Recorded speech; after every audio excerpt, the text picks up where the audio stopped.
오늘은 저번 영상에 이어서 디자이너를 그만두고 어떤 일을 하고 있는지, 왜 이 일을 하게 되었는지까지 그동안의 경험과 느낀 점을 공유해 보려고 합니다.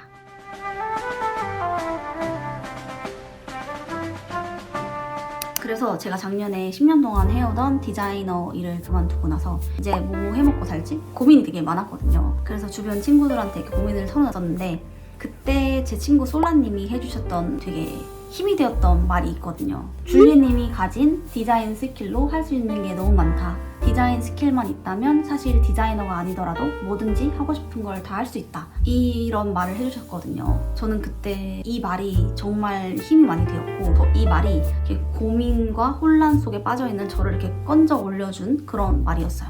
가끔씩 너무 혼자서만 고민을 하다 보면은 생각이 좀 부정적인 쪽으로 너무 흘러가거나 별거 아닌 일도 되게 크게 느껴질 때가 있잖아요. 저는 그렇거든요. 그럴 때 친구들이랑 좀 고민을 털어놓고 얘기를 하다 보면 얘네들도 비슷한 고민을 하는구나. 사실 내 고민이 그렇게 심각한 건 아니구나 하고 다시 나아갈 힘을 얻게 되는 것 같아요. 제가 디자이너였을 때는 사실 한 번도 스스로를 잘하는 디자이너라고 생각해 본 적이 없거든요. 항상 애매한 디자이너라고 느꼈던 것 같아요. 디자이너가 디자이너를 잘하는 건 당연한 일이다 라고 생각을 했던 것 같고, 근데 이번에 디자이너를 그만두고 나니까 갑자기 디자이너가 아닌 사람이 되니까 제가 디자이너 아닌 사람들 중에서는 그래도 디자인 되게 잘하는 거잖아요. 디자이너를 그만두니까 오히려 디자인이라는 되게 강력한 무기를 손에 넣은 듯한 느낌을 받았어요. 사실 저는 똑같은 상황에 있는 거고 저는 그냥 저일 뿐인데 이 상황을 어떻게 내가 받아들이는지에 따라서 어떻게 보는지에 따라서 그 느낌이 180도 달라지는 거죠. 그래서 그때 그 생각을 딱 하고 나서 그럼 난 이제 디자인이라는 능력으로 할 수 있는 게 뭐가 있을까 하고 고민하기 시작했어요. 근데 이번엔 뭘 하든지 간에 결과가 어떻든지 간에 결과가 안 좋아도 돼. 스스로한테 떳떳할 만큼 하고 싶은 일을 해보고 싶었어요. 나 그래도 이거 정말 좋아하는 일이라 꼭 해보고 싶었는데 해보길 잘했다. 후회 없다. 이런 생각이 들 정도로 누가 뜯어 말린다고 해도 하고 싶은 그런 일을 찾고 싶었고, 지금까지 디자이너가 된 게 뭐 취직이 잘 돼서 뭐 돈을 벌 수 있으니까 그런 거였다면 이번에는 돈을 받는 게 아니라 공짜로라도 내가 돈을 주고서라도 할 만한 그런 일을 찾고 싶었어요. 그럼 내가 공짜로라도 하고 싶은 일이 뭐가 있을까? 돈이 일의 목적이 아니라면 난 뭘 할까? 극단적으로 생각해서 지금 당장 뭐 내 통장에 1,000억이 들어왔다. 그러면 나는 지금 뭐 당장 내일 뭘 할 건가? 그런 질문들을 스스로한테 이렇게 던지기 시작했던 것 같아요. 근데 거기에 대한 답이 나한테 지금 1,000억이 생기더라도 나는 똑같이 일기를 쓰고 뭐 일상을 기록하고 그렇게 살아갈 것 같다. 그런 생각이 들었어요. 제가 중학생 때부터 직접 만든 노트에 일기를 써왔거든요. 대학교 때도 제가 다이어리 만들어서 쓴 걸 디자인 수업 과제로 냈다고 했잖아요. 근데 제가 이렇게 직접 노트를 만들어서 일기를 쓴 이유가 제가 원하는 노트가 없어서 직접 만들어 쓴 거거든요. 근데 1,000억이 생겨도 이 일은 똑같이 할 것 같은 거예요. 근데 아직도 내가 딱 마음에 드는 노트나 다이어리가 시중에 없었기 때문에 정말 내가 원하는 그런 노트, 일기장, 그러니까 다이어리를 만들어 보고 싶다는 꿈이 마음속에 계속 있었던 것 같아요.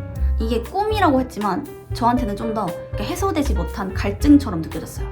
그럼 이게 내가 정말 좋아하는 일이구나. 이게 내가 하고 싶은 일이구나 싶었어요. 근데 이제 문제는 지금까지는 그냥 나만 쓰려고 취미로 만들어 온 그런 노트지만 앞으로는 나랑 비슷한 생각을 하는 사람들, 같은 걸 필요로 하는 다른 사람들을 위해서도 이렇게 노트를 디자인해보면 어떨까 하는 아이디어를 얻게 되었어요. 그리고 저한테는 이걸 실현할 디자인이라는 스킬이 있고 지난 몇 년간 디자인 스튜디오를 운영하며 얻은 인쇄 지식과 제품 제작 노하우를 가지고 있었기 때문에 이거 해볼 수 있겠다라는 자신감이 생겼어요.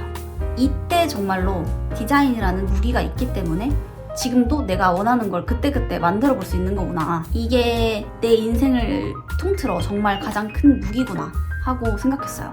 그리고 뭘 하든 어떤 거를 경험하든 완전히 의미 없는 경험은 없는 거구나 하고도 이때 느꼈던 것 같아요. 하지만 취미로 만들던 노트를 사업화한다는 거는 좋아한다는 마음 외에도 좀 냉정한 사업적 판단이 필요했어요.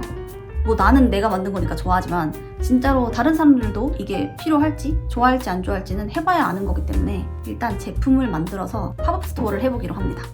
왜 팝업 스토어였냐면 물론 온라인에서 파는 방법도 있고 그렇겠지만 팝업을 통해서 사람들을 직접 만나면서 생생한 반응을 듣고 보고 싶었어요. 그래야 사업적인 가능성을 볼 수 있겠다라고 판단했던 것 같아요.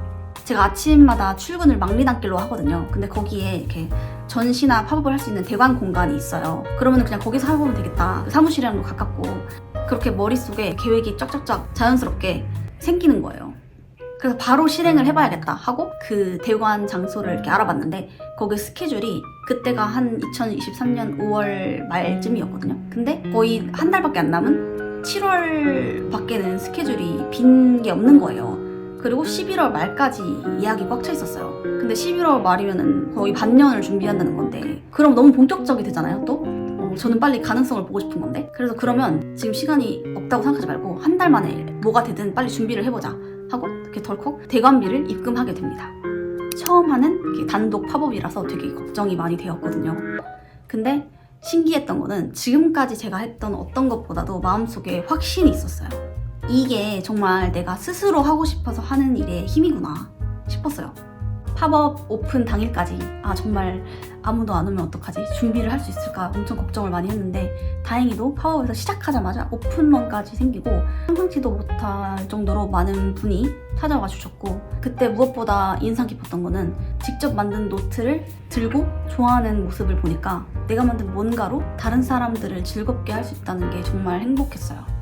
디자이너로 일을 했을 때는 힘든 날에는 내가 왜 디자인을 했을까 이렇게 후회하는 일도 있었지만 디자이너로 일을 했고 디자인을 배웠기 때문에 지금 내가 이 치카노트를 할 수 있는 거구나 하고 되게 감사하게 느껴졌어요. 제가 사실 잠이 되게 많거든요. 그래서 잠 안 자고 뭔가를 해본 적이 없는 사람인데 지금 막 치카노트를 준비하면서 새벽 3, 4시까지 이렇게 작업을 저도 모르게 하고 있는 거예요. 그리고 그게 너무너무 재밌어서 잠을 자러 가기가 싫을 정도로 전에는 이런 적이 없어서 그런 제 모습이 저도 너무 신기하더라고요. 물론 지금 아직 되게 작은 규모의 치카노트이기도 하고 아직까지는 시작 단계이기 때문에 재밌는 일이 많이 있었죠. 근데 앞으로도 뭐 힘든 일이 생기겠죠? 지칠 일도 많겠고 그래도 제가 고른 이 일이니까 앞으로 스스로한테 떳떳할 만큼 꾸준히 좀 해보려고 합니다. 그리고 열심히 했을 때 나중에 후회 없도록 이거는 저한테 또 하나의 도전이기 때문에 뭐 하다가 실패를 할 수도 있겠죠. 그래도 제가 이 일을 하게 된 게 스스로 온전하게 스스로 내린 선택이라는 게 되게 좋습니다. 그래서 더 열심히 하고 싶은 마음이 드는 것 같아요. 어쩌다 보니 이 제 어린 시절부터 이제 30살을 앞둔 지금까지 제 라이프 스토리 영상이 되어버렸네요. 봐주셔서 정말 감사하고 여러분들도 어떤 일을 하고 계시든 제가 응원합니다.